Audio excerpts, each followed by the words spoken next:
Hai, hello, salam sejahtera Malaysia. Selamat datang ke channel Fels Lifestyle. Terima kasih kerana terus setia dan terus bersama di dalam channel ini. Kepada yang baru di dalam channel ini, selamat bergabung, admin ucapkan. Antara yang menjadi tumpuan rakyat Malaysia, sudah pasti bagi pilihan raya yang akan datang. Antaranya PRN Sabah dan terdekat adalah pilihan raya kecil, DUN Air Kuning. Nah, ini menjadi salah satu cara bagi mana-mana jentera parti yang menang untuk menunjukkan bahawa pertama, sekiranya calon kerajaan menang, menunjukkan bahawa mereka relevan dan tetap kukuh dan mereka masih dan terima lebih banyak penyokong hari demi hari. Manakala di bahagian Perikatan Nasional ataupun pembangkang yang menghantar calon, sekiranya mereka menang, sudah pasti mereka ingin menunjukkan, menghantar mesej kepada seluruh Malaysia bahawa mereka masih relevan. Nah, pada akhirnya, satu keputusan buruk untuk calon PN dan seluruh Perikatan Nasional. Ini hanyalah satu kenyataan ataupun satu pandangan daripada penganalisis. BN punya kelebihan, kekalkan kerusi Air Kuning. Usai proses penamaan calon PRK DUN Air Kuning, calon yang diumumkan bertanding tidak membuang masa untuk terus mendekati pengundi di kawasan itu. Berdasarkan jadual pergerakan yang dikongsikan kepada media, calon BN Dr. Muhammad Yusri Bakir 54 dan calon PN Abdul Muhaimin Malik 44 mempunyai program padat bertemu jentera dan pengundi sebelum menutup kempen hari pertama kira-kira 11 malam. Calon Parti Sosialis Malaysia PSM Bawani KS 40 turut mengadakan program tinjauan mesra dan berkempen secara maya dari 7 hingga 9 malam. Penganalisis politik Siti Nuranizaha Fiza Boyman berkata, ketiga-tiga calon mempunyai kelebihan masing-masing. Namun BN dilihat sebagai pilihan untuk mengekalkan kubu kuat parti itu. Dalam kenyataan yang lain, mungkin ini menjadi satu lagi kekalahan. Mungkin menjadi salah satu punca yang boleh membuat kekalahan ataupun PN terpelanting lagi. Calon PN enggan ulas dakwaan tipu tauliah mengajar agama. Sebelum ini pun saya telah terima komen bahawa mereka setuju sekiranya calon PN tarik diri. Tapi bagi saya, jangan tarik dirilah. Berjuang dulu, nanti baru tahu menang ataupun terpelanting. Tapi dalam satu artikel ini berkata, pelantikan Abdul Muhaimin sebagai calon PN untuk DUN Air Kuning menimbulkan tanda tanya ramai bagaimana beliau boleh memiliki tauliah mengajar di Perak. Perak telah menetapkan syarat bahawa pemegang tauliah mengajar agama di negeri itu mestilah tidak terlibat dengan mana-mana parti politik. Jadi, kalau saya fikir secara rasional, kalau mana-mana pemegang tauliah mengajar agama di negeri itu tidak boleh terlibat dengan mana-mana parti politik, adakah sama ada beliau melepaskan tauliah itu ataupun kedua, beliau melepaskan jawatan di dalam PN ataupun tarik diri untuk PRK DUN Air Kuning. Ini menjadi pertanyaan paling utama. Dalam pada itu, Abdul Muhaimin merupakan pengurus CPN di Tapa. Sebuah akaun TikTok mendakwa calon PN menipu Jabatan Agama Islam Perak bagi memperoleh lesen guru tauliah. Ketika ditanya, Abdul Muhaimin enggan mengulas dakwaan tersebut menerusi artikel Harapan Daily. Yang di Pertua Pas kawasan Tapah itu hanya menjawab dengan ringkas bahawa isu berkenaan sudah dijelaskan. Saudara-saudara, berkaitan dengan isu ini, apa komen Anda? Hello semua, salam sejahtera. Selamat datang ke channel Fels Lifestyle. Terima kasih kerana terus setia dan terus bersama di dalam channel ini. Kepada yang baru di dalam channel ini, admin ucapkan selamat datang dan selamat bergabung.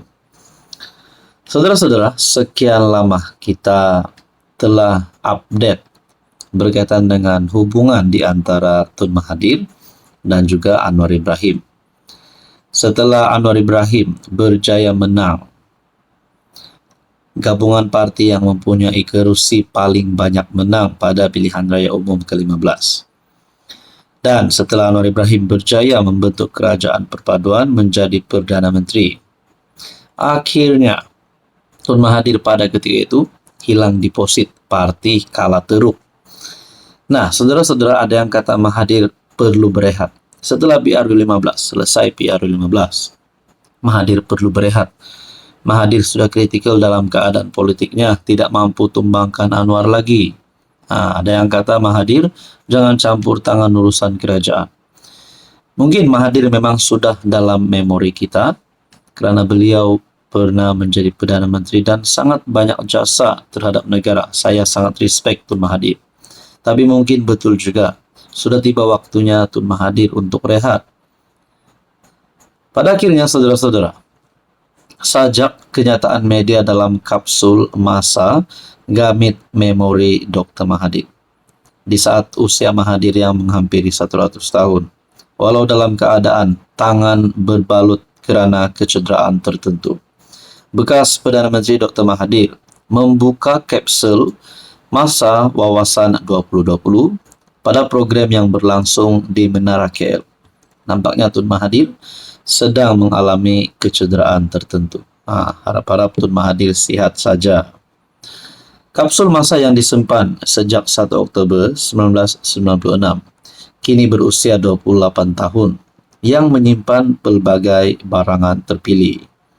Pada masa itu, Dr. Mahathir tampil membuka kapsul dan mengeluarkan barang-barang yang terdapat di dalamnya, termasuklah gambar-gambar pembinaan Menara KL, wang kertas RM2, poster Menara KL, filem gambar, keratan iklan Menara KL, cakra padat, VCD dan beberapa barang lain.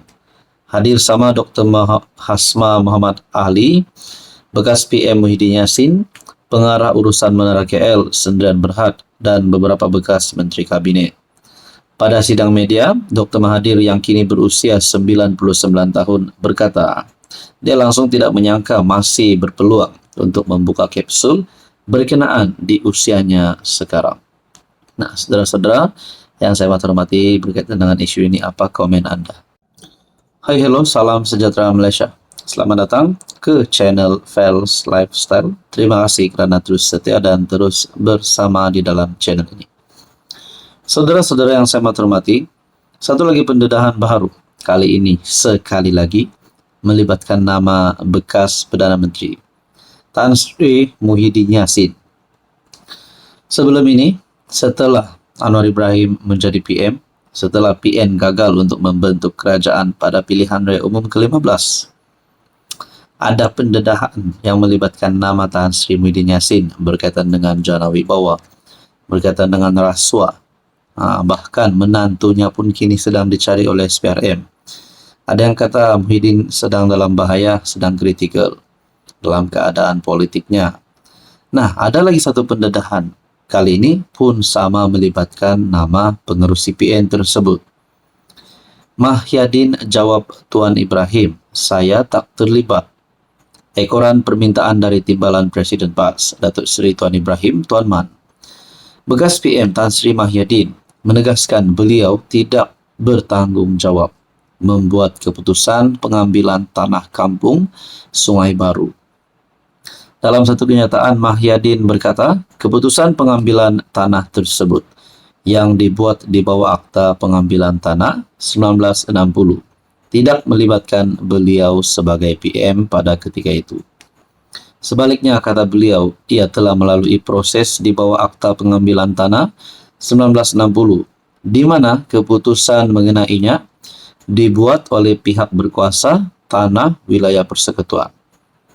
Saya telah ditomah bertanggungjawab membuat keputusan pengambilan tanah kampung Sungai Baru. Jika pengambilan tanah tersebut tidak dibuat mengikut lunas undang-undang, mahkamah boleh menentukan hak-hak pihak yang terjejas. Terdahulu kenyataan Tuan Ibrahim yang meminta pihak tertentu dalam PN memberikan penjelasan dalam isu kampung Sungai Baru. Dianggap orang ramai sebagai satu pengakuan bersalah. MP Kubang Kerian itu berpendapat ada kewajaran bagi pihak yang terlibat dengan isu pengambilan tanah berkenaan ketika pentadbiran PN untuk memberi penjelasan.